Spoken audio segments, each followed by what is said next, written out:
Autoconhecimento. Uma das principais buscas filosóficas, bem como uma das mais antigas. Como você provavelmente já ouviu falar, a filosofia ocidental teve berço na Grécia Antiga. E a preocupação de entender quem nós somos pode ser vista desde os primeiros filósofos da Grécia Antiga. Na verdade, essa tentativa em entender quem somos e qual o nosso lugar no universo começa até mesmo antes de podermos falar de uma filosofia em si. Quando tentávamos entender o mundo pela ótica da mitologia, o que tínhamos também eram histórias, claro, num caráter mais mitológico, mas que buscavam esse mesmo entendimento. O que nós somos, o que nos define, qual é o nosso lugar no universo, qual que é o nosso papel, como devemos agir, o que está por trás da natureza humana. Os gregos antigos, eles tinham essa percepção do cosmos, do universo, como sendo um conjunto formado por várias engrenagens e que cada engrenagem tem a sua função, tem o seu papel a exercer.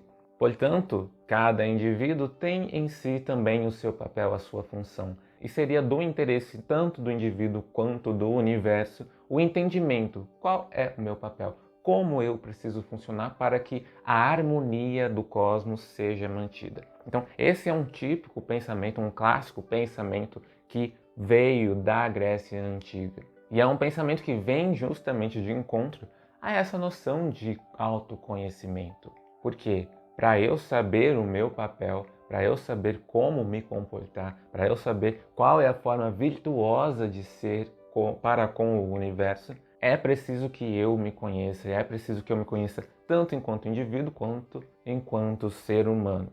Um dos primeiros e talvez o mais influente dos filósofos foi Sócrates. E Sócrates tem aquela famosa frase atribuída a ele, aquela frase que na verdade ele encontra ali no oráculo de Delfos, a frase que diz: "Conhece-te a ti mesmo", que é uma frase justamente fazendo referência a essa importância de entendermos quem somos, entendermos o nosso local. E em um aspecto mais filosófico, esse autoentendimento vai muito de encontro a entender quais são as suas virtudes, quais são os aspectos do seu ser que você pode exercer, amplificar e fazer com que se encaixem para que você possa viver uma boa vida. E falar de autoconhecimento envolve muito a pauta da inspeção, a inspeção do próprio ser. E algo que também outra citação de Sócrates que eu gostaria de trazer aqui é a seguinte: a vida sem inspeção não vale a pena ser vivida pelo homem.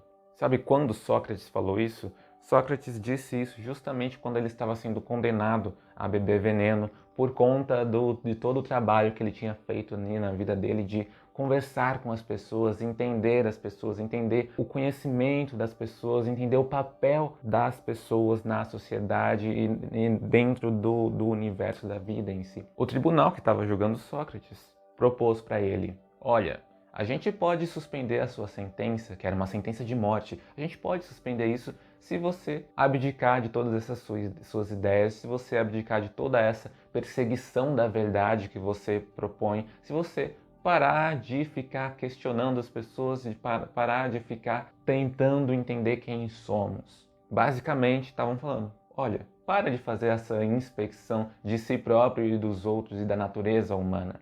E Sócrates responde isso: a vida sem inspeção não vale a pena ser vivida, justamente revelando essa opinião socrática de que precisamos sim investigar quem somos, essa inspeção de si mesmo e dos outros e da nossa natureza, porque é o único meio de conseguirmos viver bem, não apenas viver do jeito que todos vivem, como sempre viveram, mas viver tentando entender qual a melhor forma de se viver, qual a forma de se viver bem, dadas as nossas condições naturais. E ao dizer isso, depois de dizer isso, Sócrates aceita a sua sentença de morte, falando que é melhor ele morrer do que viver sem ter essa inspecção, sem ter essa busca pela verdade, sem ter essa busca por entendimento da natureza do ser humano.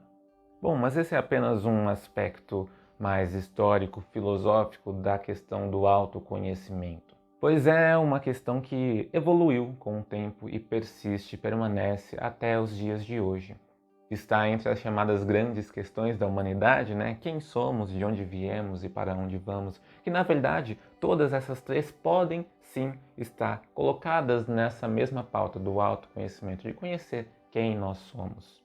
E aqui uma outra noção que podemos trazer para essa questão, essa discussão do autoconhecimento, é a própria questão da felicidade. A felicidade, ela pode receber várias definições, mas uma delas, carregando ainda muito essa bagagem de conhecer o seu papel no universo, uma dessas definições de felicidade é você realmente estar desempenhando o seu papel, porque quando você, teoricamente, encontrar o seu lugar, encontrar o seu papel dentro do universo, você vai poder exercer todas as suas virtudes e ser feliz a partir desse exercício das suas virtudes, dos seus aspectos mais naturais. Por exemplo, você pode nascer com uma série de disposições, uma série de possíveis talentos que podem ser desenvolvidos. Você pode ter os seus gostos, as suas aptidões a desenvolver certas habilidades. E uma vez que você segue para a direção de desenvolver essas habilidades, você vai então poder ter a chance de ser feliz justamente por estar sendo quem você é, por conhecer a si mesmo e poder ser quem você é. Enquanto que, se você não estiver atento, se você não estiver preocupado em entender quais são as suas virtudes, quais são as suas habilidades, quais são os seus maiores talentos que merecem esse desenvolvimento, você pode pegar um caminho que vai estar te distanciando da sua real natureza e, portanto, te colocando em um lugar de maior entristecimento. Se você já ouviu algum vídeo, alguma aula, alguma palestra do professor Clóvis de Barros Filho, você provavelmente já ouviu ele falando aquele discurso de o vento venta, a maré mareia, o sapo sapeia, e o professor Clóvis de Barros, enquanto um explicador, explica. E a felicidade do explicador está em explicar, assim como a função do vento é ventar, a função da maré é marear e a função do sapo é sapear. O professor Clóvis também fala da história da goiabeira, porque se você tem uma goiabeira que foi plantada em um lugar frio, ela não vai dar goiabas, ela não vai poder entregar o máximo de si, exercer todo o seu potencial. Ela vai ser uma goiabeira entristecida. Enquanto que se ela estiver plantada em um lugar quente, em um lugar com um clima favorável à sua espécie, ela vai poder então dar frutos bem suculentos, bem saborosos. E como isso se relaciona ao autoconhecimento? É basicamente uma questão de você saber se você é uma goiabeira ou se você é uma cerejeira. E saber, a partir da sua espécie arbórea, saber qual é o melhor clima no qual você vai poder se desenvolver melhor e vai poder exercer o seu potencial e vai poder, então, ser mais feliz. Justamente por encontrar essa conexão, essa coerência com a sua natureza. É uma coerência que só poderia ser encontrada por meio desse autoconhecimento, por meio dessa inspeção de quem eu sou, o que eu posso, qual é a minha natureza, quais são as minhas virtudes, minhas aptidões, meus desejos e as minhas vontades. O que eu quero ser, para então, a partir do momento que eu conheço quem sou, eu possa então me tornar quem sou e exercer o meu papel.